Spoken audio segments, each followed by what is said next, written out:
Hello बच्चों, आज हम कक्षा 10 का अनुपात और समानुपात के अंदर प्रश्न नंबर 1 हल करेंगे, जिसके अंदर हमारे को एक ए बी रेखाखंड दिया गया है और इसी के अंदर एक दूसरा रेखाखंड है हमारे पास सी डी, जिसको हमने 3 भागों में बांटा है। ये कहता है कि ये 3 भाग जिस अनुपात में बटे हुए हैं, जिस अनुपात में आपके ये विभाजित हैं, उसी अनुपात में आपने ए बी को भी बांटना है। तो ये हम कैसे करेंगे, इसको समझने के लिए हमें अनुपात और समानुपात को मैथमेटिकल रूप में समझना बहुत ज़्यादा ज़रूरी है। तो इसलिए वीडियो थोड़ा सा लंबा हो सकता है, परंतु मैं चाहूँगा कि आप अगर इसको अच्छे से समझना चाहते हैं तो वीडियो के अंत तक जरूर बने रहें। पहले तो हम अनुपात और समानुपात को संख्यात्मक रूप में समझेंगे। मान लेते हैं कोई धनराशि है आपके पास, 10 रुपये मान लेते हैं, कोई बड़ी नहीं मानते। 10 रुपये धनराशि है हमारे पास। हम इसको 3:2 में बांटना चाहते हैं। अगर हम इसको 3:2 में बांटना चाहेंगे तो 10 रुपये के हमें इस अनुपात के हिसाब से 5 टुकड़े करने पड़ेंगे, जिसमें से 3 हम 1 को देंगे और 2 हम 1 को देंगे। तो 10 रुपये के 5 टुकड़े करने के लिए, टुकड़े का मतलब होता है भाग, यानी कि 10 के हमने 5 भाग करने हैं। 10 के 5 भाग करने का मतलब आपको 10 को 5 से भाग करना है। तो प्रत्येक टुकड़ा जितना होगा वो आपको पता चल जाएगा। प्रत्येक टुकड़ा आपका 2 का होगा, 2 रुपये आपके होंगे। तो क्योंकि आपने 3:2 में व्यक्त करना है, इसलिए 2 टुकड़े 1 को दोगे और 3 1 को। जिसको 3 दोगे वो 2 के हिसाब से उसके पास 6 रुपये चले जाएंगे। जिसको 2 दोगे उसके पास 2 और 2 के हिसाब से 4 रुपये चले जाएंगे। तो इस प्रकार आप 10 रुपये को 3:2 में बांट सकते हो, जिसमें एक के पास 6 रुपये जाएंगे, एक के पास 4 रुपये। इसके अलावा अगर हम ज्योमेट्रिकल रूप में इसको देखें तो ये कुछ ऐसे होगा। मान लेते हैं हमारे पास एक त्रिभुज है जिसका नाम है ABC। यहां पर हम AB का आधा कर लेते हैं D बिंदु पर। तो AD और DB ये दोनों हिस्से आपके समान होंगे, और समान होंगे तो समान चीजें 1:1 में जाएंगी, क्योंकि जितनी इधर है उतनी ही इधर है। अब D से अगर हम BC के समानांतर, ये सबसे इंपॉर्टेंट पॉइंट है, इसको बड़े ध्यान से देखना। मैं कह रहा हूं कि D से BC के समानांतर, तो समानांतर शब्द को गौर से सुनो। D से BC के समानांतर हम लाइन खींचेंगे और ये समानांतर लाइन AC को भी 2 भागों में बांटेगी E बिंदु पर। तो ये समानांतर लाइन AC रेखाखंड को किस अनुपात में व्यक्त करता है? AE और EC का अनुपात क्या होगा? क्या वही होगा जो इधर है? तो मैथ ये कहता है कि जिस अनुपात में ये रेखाखंड है आपका, उसी अनुपात में ये भी होगा। तो इस बिंदु को आपने ध्यान में रखना है कि जिस अनुपात में ये होगा उसी अनुपात में ये होगा। यानी कि अगर आपके पास कोई दूसरी त्रिभुज है और यहां पर आप D बिंदु यहां ले लेते हो और ये 3:2 में है, और D से अगर आप BC के समानांतर रेखाखंड खींचते हो, तो क्या AE और EC ये भी आपका 3:2 में होगा? तो ये भी आपका 3:2 में ही होगा। इसके अलावा एक चीज और आपने समझनी है इसके अंदर। हम यहां से फिर 2:3 में ले लेते हैं। अब की बार हम, ये D बिंदु है, ये आपकी ABC त्रिभुज होगी। यहां से हमने ये रेखाखंड खींचा जो BC के समानांतर है, इसको ये काट गया E पर। तो ये भी 2 होगा और ये 3 होगा। 2 और 3 का मतलब ये नहीं है कि ये 2 सेंटीमीटर और 3 सेंटीमीटर होगा।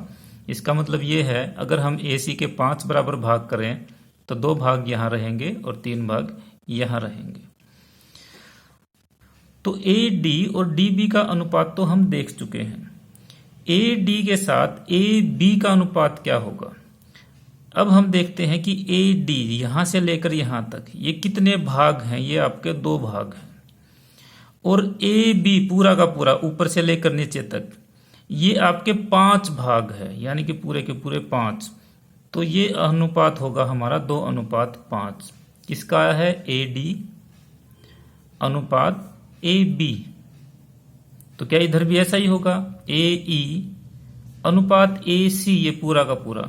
अगर आप ये देखोगे तो यहां भी आपका 2:5 ही होगा।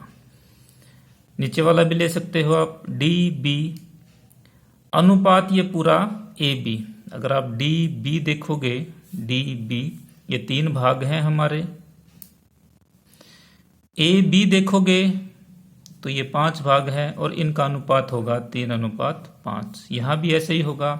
ई सी आपके 3 हिस्से हैं और पूरा ए सी आपका ये 2 ये और 3 ये 5 हिस्से होंगे, तो यहां भी आपका 3:5 ही होगा। तो यहां पर जो सवाल हमें बताया गया है, इसके अंदर हम इन्हीं समानांतर रेखाओं का प्रयोग करेंगे और इस सवाल को आसानी से करेंगे। ये कुछ ऐसा आपको दे रखा है, अगर हम इसको ऐसे घुमा देते हैं तो ये आपके पास ए बी रेखाखंड है और ये सी डी रेखाखंड आपको ऐसे दिया हुआ है जो 2:3 में है। ये कहेगा ये अगर ये 2:3 में है तो आप इसको भी 2:3 में बांटो। तो आपको क्या करना है, इसके लास्ट बिंदु को इससे मिलाओगे और इसके समानांतर ये लाइन खींच दोगे। तो ये 2:3 में है तो ये भी आपका 2:3 में ही विभक्त हो जाएगा। तो इसी पॉइंट को ध्यान में रखते हुए आज का हम सवाल करेंगे। सबसे पहला काम हमें यही करना है कि ए बिंदु से हम कोई किरण खींचेंगे जो न्यून कोण बनाएगी ए बी के साथ। मान लेते हैं इसका नाम ए एक्स है हमारे पास। तो पहले सी पी के बराबर आप प्रकार खोल लेंगे, सी पी कितना है और यहां से काट देंगे। उसके बाद पी क्यू कितना है वो खोल लेंगे, उसको काट देंगे। इसके बाद क्यू डी कितना है वो खोल लेंगे और इसको काट देंगे। तो ये सी डी जितना है उतना ए से लेकर यहां तक हमारा आया है। मान लेते हैं इसका नाम ये पी डैश है, ये क्यू डैश है, ये डी डैश है। ये बिंदु हम ले लेते हैं। तो ए डी डैश उतना ही है जितना सी डी है आपके पास। तो हम क्या करेंगे, इस डी को बी से मिलाएंगे क्योंकि ये इसका सबसे लास्ट वाला बिंदु ये हो जाएगा। इसको हम बी से मिलाएंगे और वही मैथमेटिकल थ्योरी अपनाते हुए हम इसके समानांतर यहां से और यहां से लाइन खींच देंगे। तो ये आपकी अलग अलग त्रिभुजें बनेंगी जिसके अंदर ये लाइनें समानांतर होंगी और उनका अनुपात भी समान होगा। समानांतर खींचने के लिए आप सेट स्क्वायर का भी प्रयोग कर सकते हैं। ज्योमेट्री बॉक्स में 2 सेट स्क्वायर होते हैं, या आप सिंपल स्केल से भी खींच सकते हैं। हम इनके नाम रख देंगे आर और एस। तो ए बी और सी डी के अनुपात को समझने के लिए अगर हम इसको ऐसे घुमा कर देखें तो आप देखोगे, क्योंकि हमने ए से लेकर डी डैश तक ये रेखाखंड उतना ही लिया है जितना सी डी है, तो इसलिए ये जिस अनुपात में है उसी अनुपात में ये बट जाएगा, क्योंकि ये लाइनें हमने समानांतर ली है। अगर हम सिर्फ ऊपर वाले दोनों त्रिभुजों को देखें और नीचे वाली को इग्नोर कर दें तो हम देखेंगे क्योंकि ये दोनों समानांतर है, इसलिए जो अनुपात इन दोनों का है वही अनुपात इन दोनों का होगा। इसी प्रकार से ये भी समानांतर है, तो जिस अनुपात में ये तीनों हैं उसी अनुपात में ये तीनों होंगे। तो इन तीनों का मतलब है ये, क्योंकि ये और ये आपका समान है। तो इसलिए ए बी उसी अनुपात में विभक्त हुआ है जिस अनुपात में आपका सी डी है। तो इस सवाल की दूसरी विधि हम दूसरी वीडियो में करेंगे। तब तक के लिए धन्यवाद।